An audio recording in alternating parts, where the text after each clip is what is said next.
The girl woke up to find that everyone in the world had vanished. The streets looked normal, but there wasn't a single person in sight. The once bustling city was now eerily empty. Suddenly, she heard a dog barking. She dropped her bike and ran to the bridge, looking out at the endless highway. Only a few cars were scattered along the road, their hazard lights blinking, but no movement. The world was unnervingly quiet. She continued on her way to the hospital. Her brother had been in the intensive care unit after an accident, but when she arrived, his bed was empty. Her brother was gone. The girl was on the verge of losing her mind. What had happened to the world? She couldn't believe it. She rushed outside, only to see a scene that looked like the apocalypse. Everyone had vanished without a trace. Panicking, she ran to what used to be the busiest part of the city, shouting and searching desperately. She checked office buildings, bridges, everywhere. Exhausted, she finally went into a supermarket, grabbed a drink, and gulped it down. Sitting on the floor, she tried to think. What should she do? Just then, she heard a sound, a horn, like someone blowing a trumpet. She rushed outside and saw two people. She ran after them, calling out to stop them. The two strangers explained that they had woken up under a large clock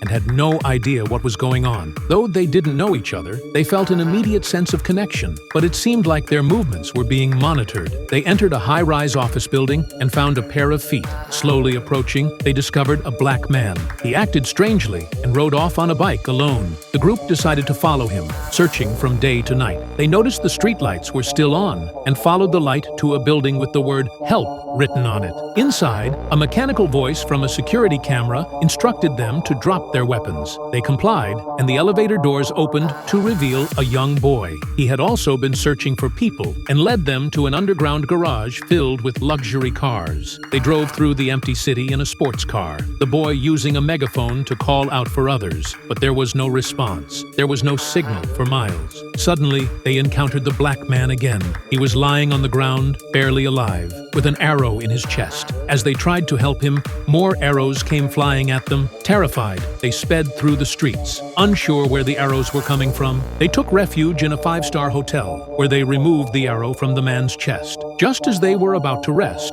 a drone appeared, watching them. The next day, they continued their search, reaching the edge of the city. When they got out of the car, they discovered something even more terrifying.